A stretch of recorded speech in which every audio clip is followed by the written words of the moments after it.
Segundo apéndice. ¿Cuál es el pecado imperdonable? Hemos visto una y otra vez que Dios es perdonador por naturaleza. El terna del perdón recorre todas las escrituras de principio a fin.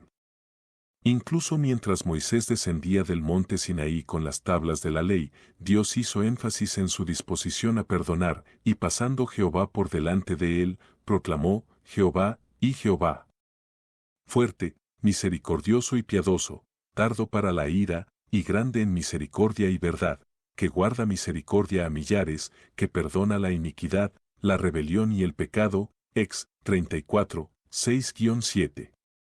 Se podría decir que tanto la ley como el Evangelio están diseñados para enseñarnos acerca del perdón, la ley al subrayar nuestra necesidad de perdón, y el Evangelio al ofrecer de hecho perdón para los pecadores que se han dado cuenta de esa necesidad. El perdón es por lo tanto una parte integral de lo que define el carácter moral de Dios. Dios es un perdonador deseoso. Cualquiera que se vuelva a Él en genuino arrepentimiento, incluso el peor de los pecadores, encontrará misericordia otorgada generosamente en abundancia y hasta la saciedad. Pero en la mayoría de incrédulos hay una tendencia pecaminosa a dudar si Dios está verdaderamente dispuesto a perdonar sus pecados. Con frecuencia encuentro personas que parecen estar absolutamente seguras de que ciertos pecados que cometen son imperdonables. ¿Acaso eso es verdad? ¿Hay algún pecado que Dios no esté dispuesto a perdonar? ¿La gravedad y magnitud del pecado pueden ser más de lo que se pueda perdonar? Estoy seguro de que usted estaría de acuerdo en que el peor pecado que se pueda imaginar sería matar a Jesucristo. No puedo imaginar ningún otro pecado que pudiera estar más lleno de maldad que este. Por supuesto, eso es exactamente lo que los hombres le hicieron al Hijo de Dios. Y aún así, mientras nuestro Señor estaba colgado en la cruz a punto de morir, Él oró por sus ejecutores: Padre, perdónalos, porque no saben lo que hacen. Lee. 23:34. Si matar al Hijo de Dios es algo perdonable, ciertamente el grado de un pecado no va a excluir por defecto el perdón. ¿Y qué pasa con la magnitud del pecado? Cuando cualquier persona, trátese de un pervertido de 70 años que ha llevado una vida de inmoralidad, o de un niño de 7 años cuyo peor pecado es ser indisciplinado, se vuelve a Dios en actitud de confesión y arrepentimiento, Dios está dispuesto a perdonarle. Por último, ¿existe alguna clase de pecado que Dios no esté dispuesto a perdonar? Un análisis de las Escrituras mostrará que Dios perdona la idolatría, el asesinato, la glotonería, la fornicación, el adulterio, el fraude, la mentira, la homosexualidad, la blasfemia, la borrachera, la extorsión, y todos los demás tipos de pecado que se pueda imaginar, incluyendo la autojustificación. Él perdona incluso a los que rechazan a Cristo. Si no lo hiciera, entonces nadie podría ser salvo. Todos, en cierto grado, rechazaron a Cristo antes de ser salvados. No obstante, hubo un grupo de personas que rechazaron a Cristo y descubrieron que de hecho sí hay un pecado que Dios no va a perdonar. Los fariseos hostigaron a Jesús a lo largo de su ministerio, rechazando tanto sus obras como sus palabras. La máxima expresión de su rechazo trajo como resultado estas severas palabras de nuestro Señor: todo pecado y blasfemia será perdonado a los hombres, mas la blasfemia contra el Espíritu no le será perdonada. A cualquiera que dijere alguna palabra contra el Hijo del Hombre, le será perdonado, pero al que hable contra el Espíritu Santo, no le será perdonado, ni en este siglo ni en el venidero. Mt. 12, 31, 32. ¿Cuál es la blasfemia contra el Espíritu, y qué llevó a los fariseos a pecar de tal manera? Vayamos a Mateo para establecer el contexto y descubrir la naturaleza del pecado imperdonable. Como una sanidad condujo a un rechazo durante el ministerio de Jesús en Galilea, en una ocasión, fue traído a él un endemoniado, ciego y mudo, y le sanó, de tal manera que el ciego y mudo veía y hablaba. 12:22. El ministerio de Cristo estuvo lleno de muchos eventos como este. Tanto el pueblo como los líderes religiosos ya habían sido expuestos a una cantidad de sanidades instantáneas, totales, permanentes y verificables, realizadas por el Señor VV. 9 a 15, CP. 4, 23-25, 8, 2-4, 9, 1, 8. La fuente de sus poderes sobrenaturales ya no estaba abierta para el escrutinio público por parte de las multitudes o de los líderes religiosos. No obstante, la mayoría de las personas eran ambivalentes en cuanto a la identidad de Jesús y a la fuente de su poder. Los escribas y fariseos, sin embargo, estaban mucho más allá de la simple ambivalencia. Ellos ya no eran escépticos respecto a Jesús ni le guardaban rencor, sencillamente lo consideraban una amenaza a su poder y se habían tornado tenazmente hostiles en su contra. Parece que Jesús realizó esta sanidad en particular para forzar a los fariseos en el sentido de hacer pública su animadversión. Este hombre, quien estaba endemoniado, ciego y era incapaz de hablar, posiblemente en asocio con sordera, repentina y milagrosamente empezó a hablar y a ver. Y lo hizo a tal grado, que, toda la gente estaba atónita, y decía, ¿será este aquel hijo de David? V23. Aparentemente, este milagro en particular demostró ser inusualmente abrumador, puesto que la multitud estaba atónita. El verbo en griego indica que las personas estaban totalmente estupefactas, llenas de desconcierto y admiración. Tal respuesta revela que Jesús intensificó a propósito el carácter sobrenatural de este milagro. La reacción de la gente reveló que reconocieron este milagro como una posible señal mesiánica. ¿Será este aquel hijo de David?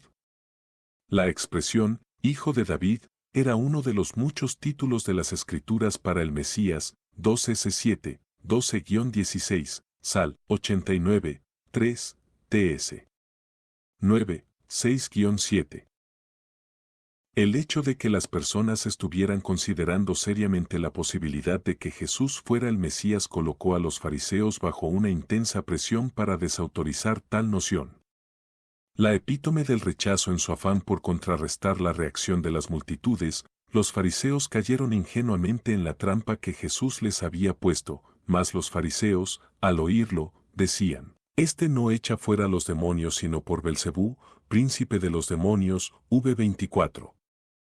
En efecto, los fariseos estaban alegando que Jesús no era el Mesías sino más bien la antítesis misma del hijo de David, el siervo de Belcebú, príncipe de los demonios.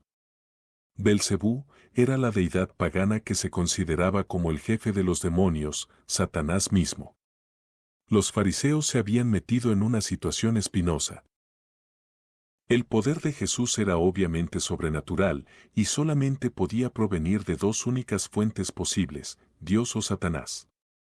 Puesto que los fariseos ya se habían negado a reconocer que Jesús venía de Dios, se vieron forzados a afirmar que era un agente de Satanás. En tanto que los fariseos estaban intentando atraer a la multitud para acogerse a su postura, Jesús estaba muy al tanto de lo que ellos estaban haciendo. En ese momento él procedió a confrontar su acusación en todos sus puntos ilógicos. La incoherencia de la acusación en primera instancia, Jesús atacó la absurdidad lógica de su denuncia, sabiendo Jesús los pensamientos de ellos, les dijo, todo reino dividido contra sí mismo, es asolado, y toda ciudad o casa dividida contra sí misma, no permanecerá. Y si Satanás echa fuera a Satanás, contra sí mismo está dividido, ¿cómo, pues, permanecerá su reino? Mt. 12, 25-26.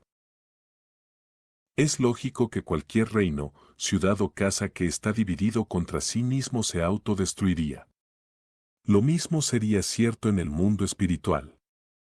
Satanás es demasiado astuto como para ordenar a sus subordinados que peleen entre sí y que destruyan sus planes en contra de la vida de las personas. Sin embargo, si es cierto que el mal es destructivo por naturaleza, y a menudo los agentes del mal son autodestructivos, Mr. 5:13.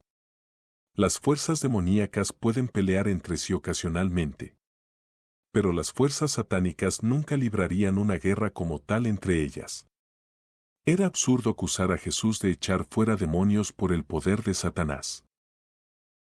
El prejuicio de la acusación. Jesús procedió a continuación a revelar el sesgo corrupto y malvado que había en el corazón de los fariseos. ¿Y si yo echo fuera los demonios por Belcebú, por quién los echan vuestros hijos? Por tanto, ellos serán vuestros jueces. V 27. La expresión hijos se empleaba frecuentemente como un epíteto para referirse a discípulos o seguidores. 2R23. Los fariseos revelaron sus prejuicios porque sí aprobaban los exorcismos realizados por sus seguidores. Ellos nunca afirmarían que tal actividad fuera impía, y ciertamente no que fuera satánica.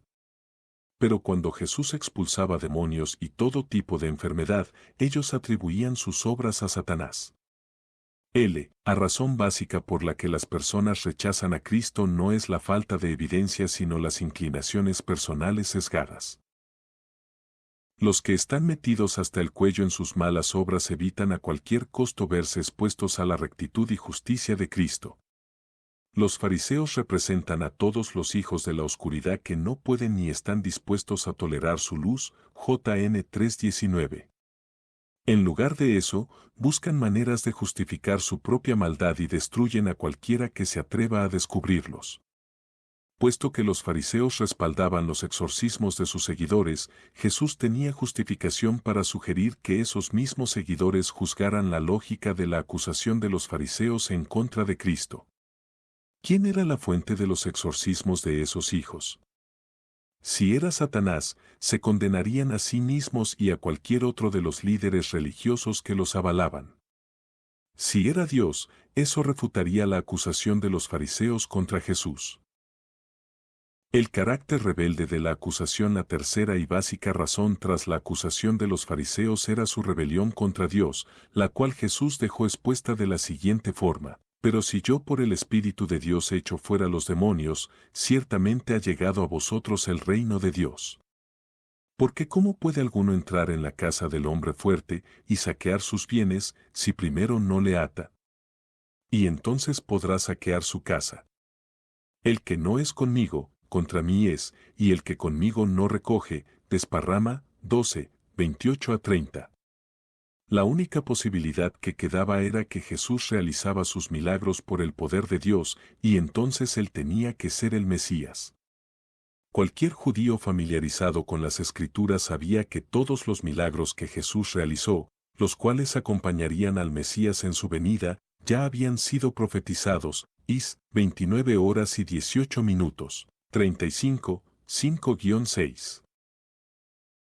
Puesto que el Mesías habría de ser el Rey eterno de Israel, la extensión lógica era que el reino de Dios, representado como la esfera del dominio de Cristo en cualquier espacio o tiempo, también había llegado.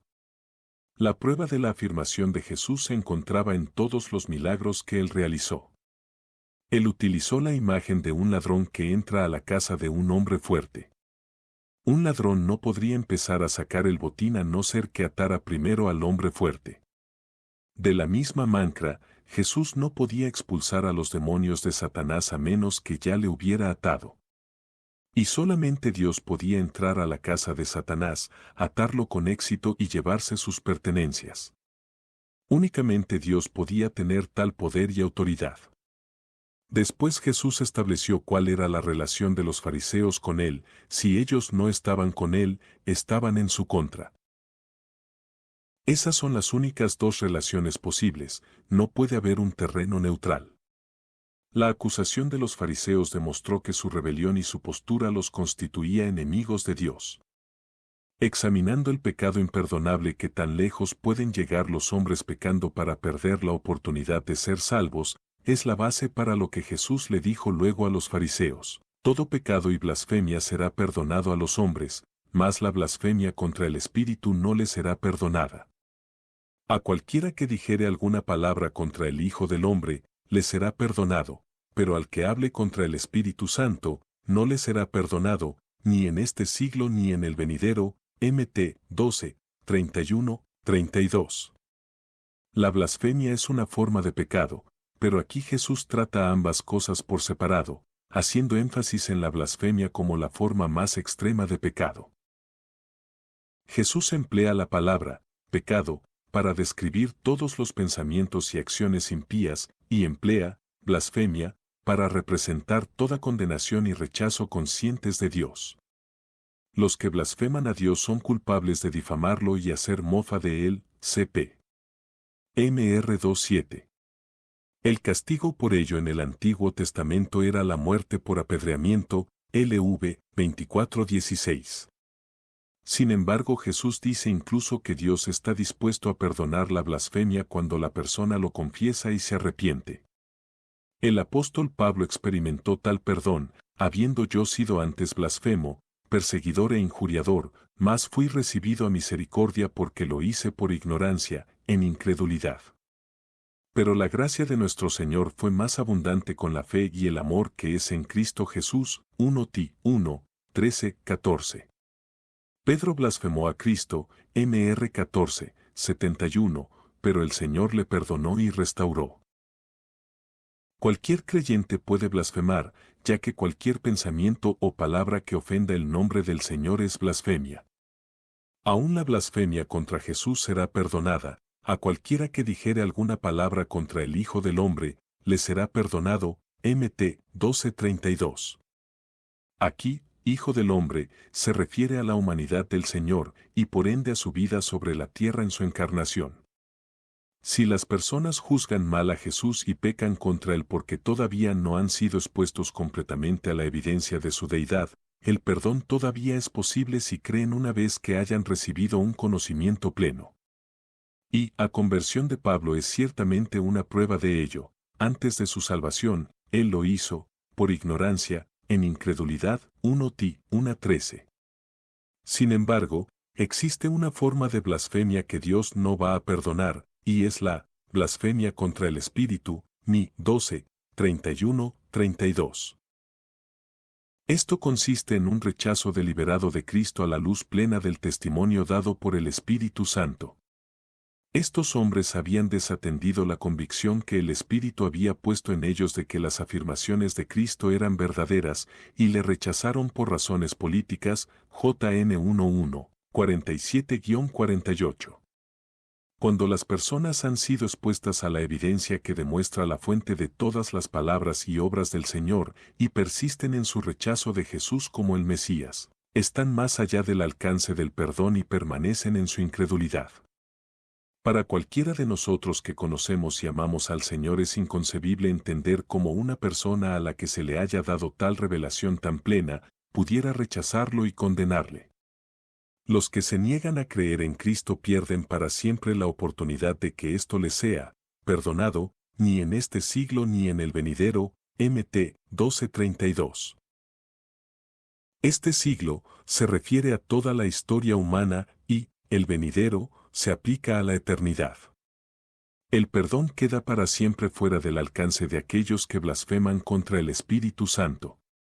Las personas que se presentan en este pasaje escucharon a Jesús enseñar y predicar la verdad de Dios, y no obstante se negaron a creer. Ellos vieron el poder divino del Espíritu Santo obrando en él y a través de él, sanando toda clase de enfermedad, echando fuera toda clase de demonio, y perdonando toda clase de pecado, pero ellos le acusaron de engaño, falsedad y ocultismo, atribuyendo su poder a Satanás. Dios no puede hacer nada por los que rechazan a Cristo como Dios de esa manera y en vista de tan abrumadoras evidencias. El comentarista William Hendrickson dice sobre estas personas, el pecado de ellos es imperdonable porque no están dispuestos a pisar el sendero que conduce al perdón. Para un pecador, un adúltero y un asesino, hay esperanza. El mensaje del Evangelio puede hacerlos clamar, oh Dios, ten misericordia de mí, un pecador. Pero cuando un hombre se ha endurecido, tanto que ha resuelto en su mente no prestar atención al Espíritu, se ha puesto a sí mismo en el camino que lleva a la perdición. Durante el ministerio terrenal de Jesús, los fariseos y todos los demás que blasfemaron contra el Espíritu se escindieron a sí mismos de la misericordia de Dios. Dios les había ofrecido su misericordia en Cristo, pero ellos le rechazaron y ridiculizaron como si fuera satánico. El escritor de Hebreos ofrece una fuerte advertencia a todos los que se atreven a seguir los pasos de los fariseos y rechazan a Cristo a pesar de haber sido expuestos a la verdad y al registro bíblico de sus obras sobrenaturales. ¿Cómo escaparemos nosotros si descuidamos una salvación tan grande? La cual, habiendo sido anunciada primeramente por el Señor, nos fue confirmada por los que oyeron, los apóstoles, testificando Dios juntamente con ellos, con señales y prodigios y diversos milagros y repartimientos del Espíritu Santo según porque es imposible que los que una vez fueron iluminados y gustaron del don celestial, y fueron hechos partícipes del Espíritu Santo, y asimismo gustaron de la buena palabra de Dios y los poderes del siglo venidero, y recayeron, sean otra vez renovados para arrepentimiento, crucificando de nuevo para sí mismos al Hijo de Dios y exponiéndole a vituperio.